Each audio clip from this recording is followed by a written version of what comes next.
Hey guys, welcome to the Learn Feng Shui podcast, where you'll learn Feng Shui from a classical point of view, taking out the myth and superstition. So if you're interested in learning Feng Shui, Chinese astrology, all things Chinese metaphysics, as well as the superstitions and myths that connect it all, you'll enjoy learning Feng Shui with me.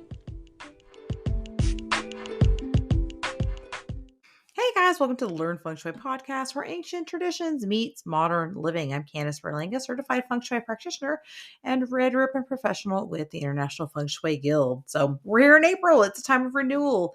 And with this changing season comes to a close the season of spring, if you can believe that. These shifts in energy can impact our home and our well-being. In this episode, I'll be covering the monthly newsletter and an energy update. We'll be exploring what's ahead for the month, including those April Zodiac Forecasts, flying stars, and tips for staying healthy, as I usually do. But we'll also include a few simple outdoor feng shui tips to help clear out that stagnant energy and refresh your space for spring. Let's get into it.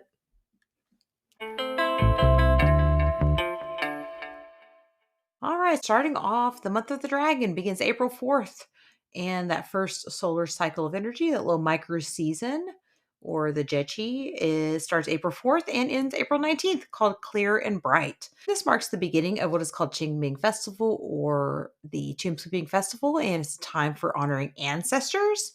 The period's actually considered to be inauspicious for feng shui adjustments, as it's a time of reflection rather than for change. So it said you're supposed to wait until after this period to make any major shifts in your home. So if you observe that, maybe you want to consider that it's not really a time to be doing feng shui or engaging feng shui services. So I don't know. I'll still be working. April 19th through May 5th is Green Rain, and this corresponds closely with May Day or Beltane, which is May 1st, and it's the cross quarter point. And it marks the seasons between the spring equinox and the summer solstice.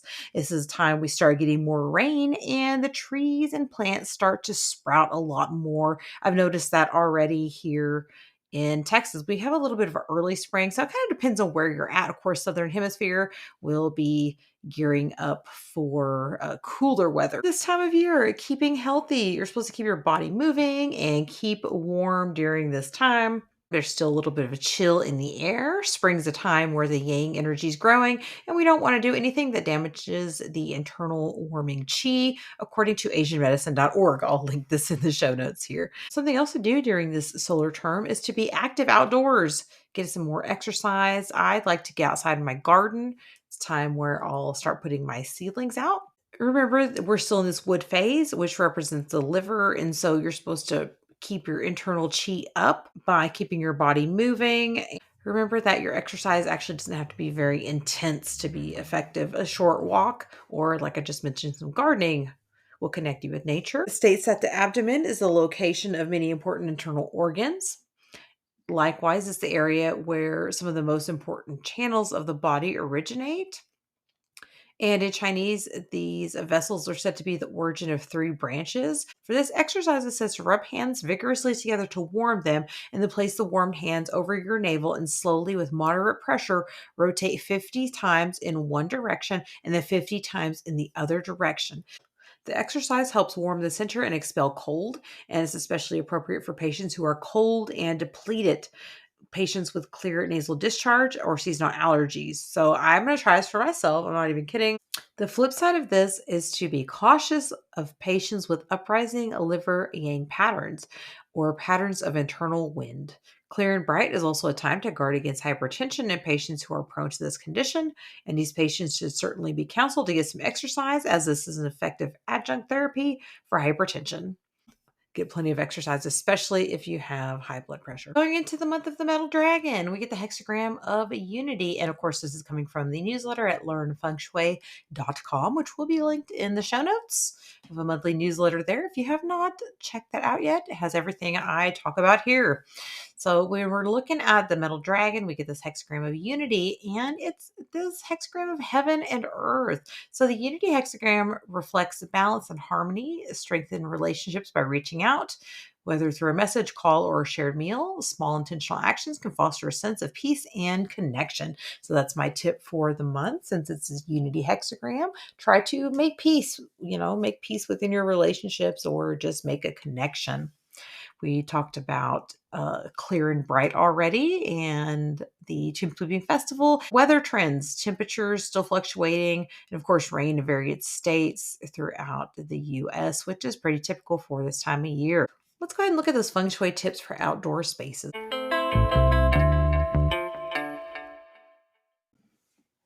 Also included in the newsletter here is feng shui tips for outdoor spaces. So, with the winter gone, it's time to clear out that stagnant energy and refresh your surroundings. You maybe feel the need to be outside a little more. It's just beautiful here where I live. It's actually kind of hot. I think we're gearing up for a pretty hot summer. A little outdoor upkeep can help your chi flow smoothly, though, and set the stage for the season of growth. So, just some four simple tips here: clear away dead leaves and debris. So, rake up the leaves, trim the branches, pick up any trash left over from winter, and create a clean, vibrant energy to help the chi flow. I know a lot of people aren't gardeners, but at least upkeep of your yard helps the chi flow around your space. Remember, the feng shui actually comes from our external environment. And if the external environment's blocked and if there's a bunch of junk and clutter and crap outside our house, then that's creating a stagnant energy. Wash away the old. So give sidewalks, patios, and driveways a quick rinse with a hose or a broom. Good time, of course, we're starting to power wash our houses and stuff like that. Just be careful when you do that. You knock some shingles off, or you don't want to loosen anything up with that pressure. Just remove that built up dirt and grime. Helps refresh your space and get that energy flowing around your home. Repair and refresh. So check for broken fences, loose stones, worn out outdoor fixtures. Just fixing small issues can prevent stuck or weakened chi in your space. I actually did this past weekend. Our neighbors on one side moved out. And the fence line actually, we have a wooden fence. And so it faces their property, but my dogs will push on the fence because it's very deteriorated from, I don't know if it's dry rot or if we had maybe some those prairie termites. It might have been something like that. I'm not able to repair it on my side. So I snuck over to the neighbor's house and I put a bunch of screws at the bottom of the fence and I replaced a bunch of missing pickets, painting your door, repairing your doors, things like that. Things definitely will get weak or broken with the winter weather and stuff like that. So now that the weather's getting nice, it's time to replace all that. Maybe even your roof. If you've had some spring storms in your area, you might want to wait a little bit to make sure those storms have cleared, but it might be time for a new roof too. Check your outdoor lighting. So replace burnt out bulbs on the porch, pathway lights, or decorative lanterns. Replace batteries as needed in the solar powered lighting. You can order those batteries on Amazon. Good lighting ensures a smooth flow of energy and enhances safety around your home. And I've done that also, cleaning out those flower beds and stuff like that. But I think that goes without saying, kind of goes with the leaves, clearing out the leaves and stuff like that. So, all right, let's get into our zodiac forecast for the month of April. All right, looking at the zodiac signs most impacted by the energy of the dragon. So remember, not every zodiac sign really has much of an interaction with the dragon. Not saying you won't feel some energies this month, but the dragon or that earth sign will not really be impacted unless you have a combination or a clash. Remember that you have four zodiac signs, one in the year, the month, the day, and the hour you're born. The year represents your social circle, friends, and community. The month represents your career or parental relationships. The day is your health and your relationships. And the hour is your thoughts, feelings, emotions, and relationships with your children. Starting first with the grandeur, the Tai Soi of the month is the dragon. So we're going to look at these Shinsha stars to see where to focus our attention. Caution to you, be careful of anxiety and overthinking, feeling lonely and self-isolating. Make sure you find some balance and be mindful instead of overindulging. And of course, illness can be prevented by adapting a healthier lifestyle. Then you have the stars of sky happiness, which can bring increase to your investments or help you overcome those feelings we just talked about. And then heavenly officer can aid in pushing through paperwork and getting approval for permits. It's a star that represents people working at an official level. So if you've needed some help or something to be pushed through in that front, then if you're a dragon, you might find that happening for you this month. So hopefully that works out for you. The seasonal combination. So the tiger, rabbit, and dragon all make a combination that represents the season of spring. So if you're a tiger or a rabbit, you have the energy to make connections and network with others in your field or collaborate, expand your business, or even market expansion and self help and inner growth. It always shows a strong wealth potential to have a seasonal combination. The three harmony is the dragon, rat, and the monkey. So if you have the rat or the monkey, you have the three combo for the month, represents adaptability, wisdom, reflection, because it's like water. So use energy to be like water, like Bruce Lee said. So move around obstacles rather than resisting them. If you encounter challenges, try shifting your approach or your perspective and exploring alternative paths instead of pushing through forcefully. You can reflect and strategize, take time for self reflection and long term planning also. The energy supports that. Strengthen your connections, just like we talked about with this hexagram of connection and unity.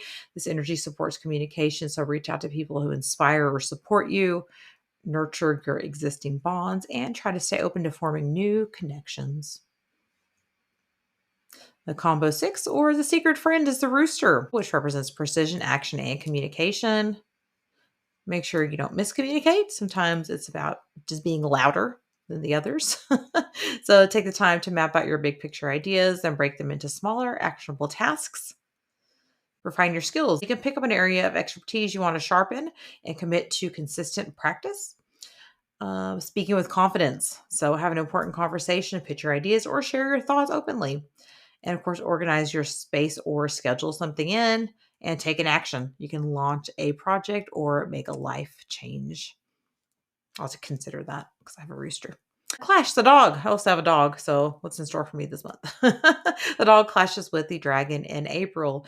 And remember that combination will take precedence over a clash. And during the clash, you can use the opposing energy to make a change. And this is when you can use the Feng Shui in your house. So, you can use the support of the horse in the south or the goat in the southwest to take away clashing energy and inspire you. All right, let's look at the flying stars for the month. All right, looking at the flying stars. Remember, flying stars 1, 4, 6, 8, 9. They're considered positive, but can sometimes present a challenge if they meet with a negative yearly sector or star. And we see a little bit of that this month. We'll get into that in a second. Let's start with flying star number 8, the wall star, everybody's favorite. Goes to the southeast or to Gua 4. So the 8th monthly flying star joins the 1 yearly flying star in the southeast. This creates a strong combination for wealth, wisdom, and career growth. If you're a Gua 4, be mindful of minor accidents or decision fatigue, overworking, long hours, things like that. Make sure you have some clear financial planning to budget out your month. That would be very beneficial for you. And you can enhance it by spending time working in the sector to activate the wealth potential. You can add a fan or subtle fire elements like a candle or a lamp to harmonize the energy and support prosperity and clarity. Help you think a little bit this month there. Flying star number 1, the authority star goes to the northwest. This is a case where the 1 star joins the yearly 3 star. So it kind of creates this mix of like this leadership, ambition, and strategic thinking, but might also lead to some sort of struggle with authority, maybe a disagreement, or maybe you have the tendency to be overly assertive. But the 1 water star does help to ease this tension and foster some communication, maybe problem solving. So that could be good. If you're a Gua 6, just be mindful of power struggles or challenges with authority figures. Focus on collaboration rather than control to avoid unnecessary conflict. You can enhance it by spending time in the sector, enhance it with a lamp or fan for smooth interactions, and to encourage some clarity. Flying star number 4, the Academy star, goes to the Gua 9 in the south. And the monthly 4 star combines with the yearly 6 star, supports financial success, leadership, and learning opportunities. So the energy can be ideal for career advancement and academic pursuits. You can focus on career growth or personal development if you're a Gua 9 and stay open to new opportunities. You can enhance it by spending time in the sector, doing some self help or learning, and placing a fan or a lamp activation in the area. The flying star number 6, Luck Star, goes to the southwest. This monthly 6-star combines with the yearly 8-star and it supports wealth, prosperity, authority. So it makes it an excellent time for business growth, career advancement, or financial gain and acquiring assets. If you're a Guatu, this is favorable time to focus on building your wealth and career, embrace opportunities that allow you to take a leadership role or strengthen your financial foundation. And again, just that acquiring assets. Good time for buying properties. Enhance it by spending time using the lamps or lighting, a fan, or a radio. It can help boost the positive energy and maximize the wealth and prosperity. Flying star number 9, spiritual and happiness star goes to the center. Remember, this is not a gua from my school of thought, my perspective. And so this monthly 9-star goes to the center. It just sets a tone for the month and it brings the energy of transformation, growth, and recognition, even expansion. So it encourages visibility and success, making it a time for both personal and collective progress. It's a month to focus on new beginnings and embrace new opportunities for growth. Looking at the negative stars we want to cure for the month here, flying star number 2, the illness star, goes to the west in Gua 7.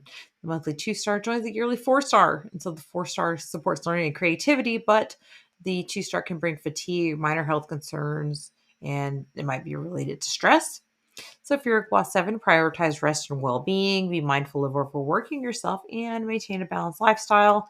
Visit the doctor for any lingering health issues. And I sleep here, so I'm gonna have to put some kind of saltwater cure here. And that's how you can manage it. Just address your health concerns, put your saltwater cure. You can place metal, but you know, the 2-star, the illness star, is a earth energy. And when it goes to the metal sector, Gua 6 and 7, it's kind of controlled. So I don't really think it'll be too much of an issue. Maybe just sleep here. Like I said, I sleep there, so I'll put a small cure up. Flying star number 3, the quarrelsome or conflict star, goes to the 8 to the northeast. Joins the yearly 5-star. That kind of creates a challenging energy that may bring obstacles, disputes, and even instability. The combination can lead to miscommunication, setback, or unexpected difficulties. So making the sector difficult. So just approach it with caution, especially if you sleep here, your front door is here. If you're a Gua 8, be mindful of conflicts and delays. So stay patient in arguments, avoid unnecessary arguments or risky decisions during the month. So just don't spend any time here. I don't really think it needs to be cured, but you can, if you'd like to, you can place your preferred cure there. Flying star number 5, disaster star, goes to the north. This is an area where it can create a little bit of volatile combination. So you're having a couple things happen here. When the 5-star, which is a earth energy, goes to the north, which is a water energy, it's like muddy water, can create some illnesses. But with that 7 there, it's like a volatile combination of bringing obstacles, mishaps, or even conflict. That could include like gossip or slander, legal issues. So the pairing can increase risk of accidents, also financial loss and misunderstanding. So just avoid the sector. If you're a Gua 1, just be careful with your finances and communication. Avoid unnecessary risks and stay mindful of potential conflicts. And you can manage it by using metal objects. You place a saltwater cure here or your preferred item to help neutralize the unstable energy. Flying star number 7 goes to Gua 3 in the east. And this is a legal and dispute star, kind of what we talked about a minute ago, but it's joining the 9-year star in the east, so creating potential volatility, while the 9-star amplifies recognition and opportunity. That 7-star can bring conflicts and misunderstanding or even financial loss if not managed properly. If you're a Gua 3, just be mindful of miscommunication or impulsive decisions and think before you speak to avoid unnecessary arguments. And we can manage or mitigate this by spending less time in the sector. Looking at areas we want to avoid renovation in, let's avoid renovation in the west with the 2 illness star and the north with the 5 yellow star and the northeast with the yearly 5 yellow. But we're also going to avoid the month breakers, which are the dog in the northwest. We're still avoiding the east and southeast for renovations. So that only leaves the south and southwest. But again, sometimes these areas can be renovated with date and time selection. And if you are above ground level, you don't really have to worry about the shaws. It's mostly about the flying stars. If you need help with that, just shoot me a message.